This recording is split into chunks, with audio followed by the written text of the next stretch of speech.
ಓದುತ್ತಿದ್ದೇನೆ. ಇವತ್ತು ನಾನು ಶ್ಲೋಕವನ್ನು ಹೇಳುತ್ತೇನೆ. ಶ್ರೀ ಗುರುಭ್ಯೋ ನಮಃ. ಅರ್ಜುನ ಉವಾಚ ಏವಂ ಸತತಯುಕ್ತಾಯ ಭಕ್ತಸ್ವಾಮಾಪರಿಪಾಸತೆ ये चाप्यक्षरमव्यक्तं तेषां के योगवित्तमः. श्री भगवान् उवाच वयेवेश मनो एमा नित्ययुक्त उपासते श्रद्धेयपदयोपेतास्ति मे युक्ततमा मताम्.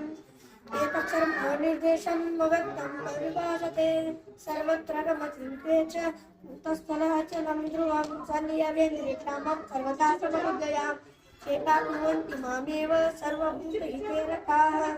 क्लेशोऽधिकरस्तेषाम् अव्यक्ता हि गतिरुक्तं देह विव्यापते. एत सर्वाणि कर्माणि मयि सन्न्यमत्पराः अनन्यैव योगेन मध्यायन्त मत्पराः सत्तचेतसाम् अत एते तत् अनन्यैव योगेन मध्यायन्त मत्पराः. ಎಲ್ಲರಿಗೂ ನನ್ನ ಹೆಸರು ಸುಂದರ ಪೂಜಾರಿ. ನನ್ನ ಶಾಲೆ ಹೆಸರು ಶ್ರೀ ಯಲ್ಲಮ್ಮದೇವಿ ಪಬ್ಲಿಕ್ ಸ್ಕೂಲ್. ನಾನು ಶ್ಲೋಕ ಹೇಳುತ್ತೇನೆ. ಶ್ರೀ ಗುರುಭ್ಯೋ ನಮಃ. ಅಸ್ಮದ್ವಾಚ ಏಯಂ ಸ್ತುತಾಯ ಭಕ್ತಸ್ತವಪೂರ್ಣಮಸ್ತೆ ಏ ಚಾಪೇಕ್ಷರಮವ್ಯಕ್ತಂ ಏಷಾಂ ಕೆ ಯೋಗವಿತ್ತಮಃ. ಶ್ರೀ ಭಗವಾನ್ ಉವಾಚ ಮಯ್ಯಾವೇಶ ಅನಿವಯಂ ದುಃಖದಸತೆ ಹೃದಯಪದೋಪೇತಾ ಸ್ಮರಣೇಂದ್ರಿತಮಾನತಾನ್ ಏತಕ್ಷರಂ ನಿರ್ದೇಶಂ ಅವ್ಯಕ್ತಂ ಉಪಾಸತೆ ಸರ್ವತ್ರಮೋಚಿತ್ತಂ ಚ ನಿರ್ದೇಶನಂ ಧ್ರುವಂ ಸನ್ನೇಮೇದ್ರಗ್ರಾಮಂ ಸರ್ವತ್ರ ಸಮಬುಧೇ ಯಕಲಾಂ ಮಾಮೇವ ಶಿವಭೂತೇಂದ್ರೇ ರತಾಃ ಕ್ಲೇಶೋಧಿಕಾರಸ್ತೆಷಾಂ ಅವ್ಯಕ್ತಂ ಅತಿದುಃಖಂ.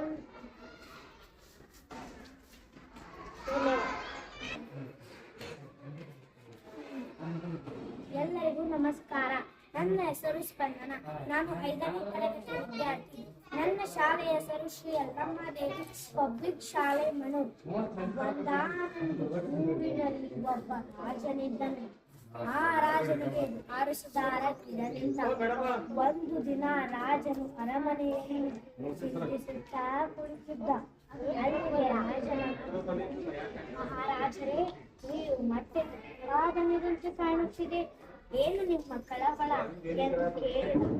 ಆಗ ರಾಜನು, ಮಂತ್ರಿಗಳೇ, ವರ್ಷಗಳ ಆಡಳಿತ, ನ್ಯಾಯ, ಯುದ್ಧ, ಜನರ ಸಮಸ್ಯೆಗಳು ಎಲ್ಲವೂ ನನ್ನ ಮೇಲೆ ಬಂದಿದೆ.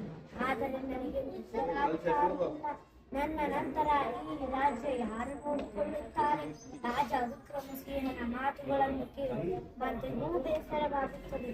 ಆದರೆ ರಾಜನನ್ನು ಸಮಾಧಾನ ಮಾಡಲು, ಚಿಂತೆ ಮಾಡಬೇಡಿ ಮಹಾರಾಜ, ಖಂಡಿತ ನಿಮಗೆ ಒಂದಲ್ಲ ತಪ್ಪಿದೆ, ಸಂತಾನ ಪ್ರಾಪ್ತ ಹಾಗೆ ಆಗುತ್ತದೆ. ಚಿಂತಿಸಿದರೆ ನಾನು ಎಷ್ಟು ಮಾಡಿಸಿದರೂ ಯಾವುದೇ ಫಲವಿಲ್ಲ ಮಂತ್ರಿ. ಆದ್ದರಿಂದ ನನ್ನನ್ನು ಅಂತಿಮ ನಿರ್ಧಾರಕ್ಕೆ ಬಂದಿರುವುದು ಏನು ಮಹಾರಾಜ? ನಾನು ನಿರ್ಧರಿಸುವುದು ಏನೆಂದರೆ, ರಾಜ್ಯದಲ್ಲಿ ಯಾರಾದರೂ ಅವರನ್ನು ಪರೀಕ್ಷಿಸಿ ಸೂಕ್ತ ವ್ಯಕ್ತಿಯನ್ನು ಉತ್ತರಾಧಿಕಾರಿಯನ್ನಾಗಿ ನೇಮಿಸುತ್ತೇನೆ. ಯಾರಾದರೂ ತನ್ನ ಪರೀಕ್ಷೆಯಲ್ಲಿ ಸೌಕರ್ಯದಿಂದ ಗೆಲ್ಲಲು ಬಂದರೆ ಅವರನ್ನು ದೇಶದಲ್ಲಿ ಪಾರು ಮಾಡುವುದಾಗಿ ಸೂಚನೆ. ಮಂತ್ರಿ ಊರಿಗೆ ತಲುಪಿ, ಕೇಳಪ್ಪೋ, ವಾರಸುದಾರರ ಅವಶ್ಯಕತೆ ಇದೆ, ಯೋಗ್ಯವೆಂದು ಭಾವಿಸಿದವರು ಅರಮನೆ ಬಳಿ ಬನ್ನಿ. ಇದನ್ನು ಕೇಳಿ ಆಸೆಯಿಂದ ಯುವಕರು ಮುಂದೆ ಬರುತ್ತಾರೆ. ಇವರನ್ನು ಕರೆದುಕೊಂಡು ಸೇವಕ ಅರಮನೆ ಬಳಿ ಬರುತ್ತಾರೆ. ಈ 3 ಜನರ ಹೆಸರು: ಮೊದಲನೆಯವ ಶಂಕರ, ಎರಡನೆಯವ ರಾಹು, ಮೂರನೆಯವ ರುದ್ರ. ನಿಮಗೆ ಪರೀಕ್ಷೆ ನಾನು ಒಂದು ಪ್ರಶ್ನೆ ಕೇಳಬೇಕು. ನೀವು ಹೇಗೆ ರಾಜನಾಗಬೇಕೆಂದು ಬಯಸುತ್ತಿದ್ದೀರಾ?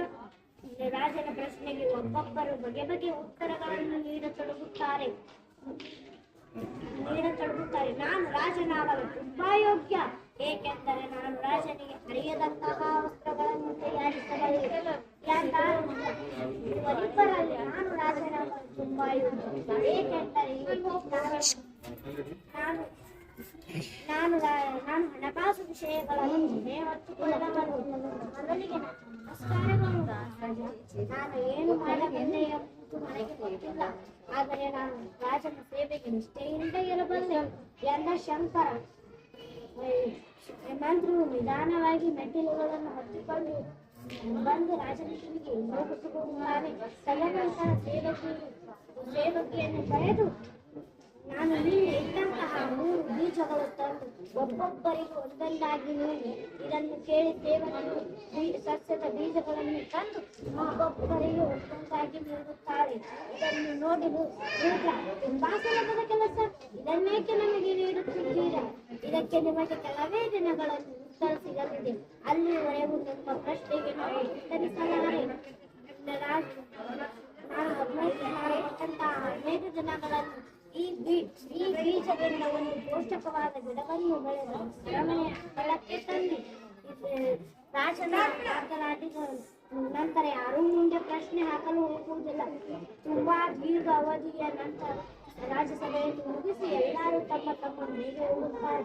ರಾಜ ಕೊಟ್ಟಂತಹ ಬೀಜವನ್ನು ತಂದು ಮಣ್ಣನ್ನು ಒಗೆದು ಬೀಜ ಹಾಕಿ ನಿರ್ಮಿಸುತ್ತಾನೆ ನಮ್ಮ ಶಂಕರ.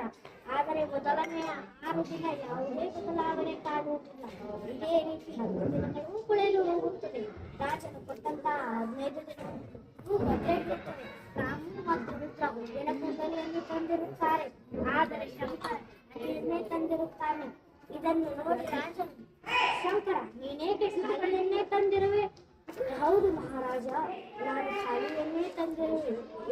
ಏಕೆಂದರೆ ನಾನು ಎಷ್ಟು ಬಲವಂತವಾದ ಮಣ್ಣು, ಹೆಚ್ಚಿನದಾದಂತಹ ನೀರು ಬೀರಿದರೂ ಯಾವುದೇ ಮೊಳಕೆ ಒಡೆಯಲೇ ಇಲ್ಲ.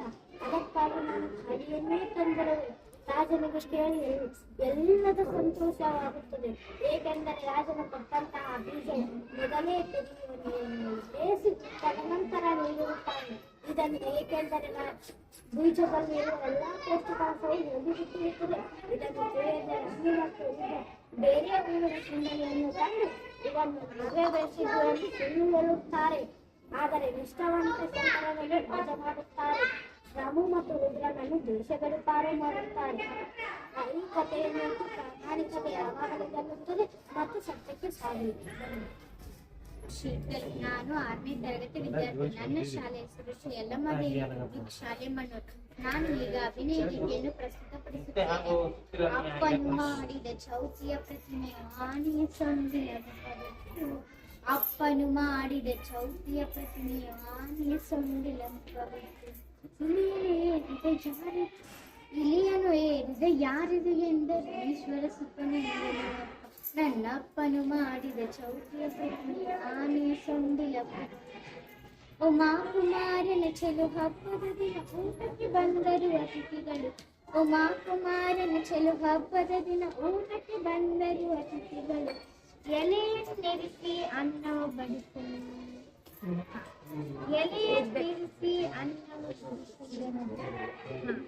ಎಲೆಯನ್ನೆರಿಸಿ ಅನ್ನವ ಬಡಿಸಲು ಏಕಾಗ್ರತೆಯಲ್ಲಿ ಜನರು ನಲು. 5 ಬಗೆಯ ಸಿಹಿ ಭಕ್ಷ್ಯಗಳಿದ್ದು, 5 ಬಗೆಯ ಸಿಹಿ ಭಕ್ಷ್ಯಗಳಿದ್ದು ಒಗ್ಗರಣೆಯ ಹುಳಿ ಮೊಸರಿತ್ತು. 5 ಬಗೆಯ ಸಿಹಿ ಭಕ್ಷ್ಯಗಳಿದ್ದು ಒಗ್ಗರಣೆಯ ಹುಳಿ ಮೊಸರಿತ್ತು. ಓಡುವ ತೆಳೆಪಾಯಸವನ್ನು ಮೆಲ್ಲುತ್ತ ಔತಣದೂಟಾಗಲಿದರು. ಓಡುವ ತೆಳೆಪಾಯಸವನ್ನು ಮೆಲ್ಲುತ್ತ ಔತಣದೂಟಾಗಲಿದರು.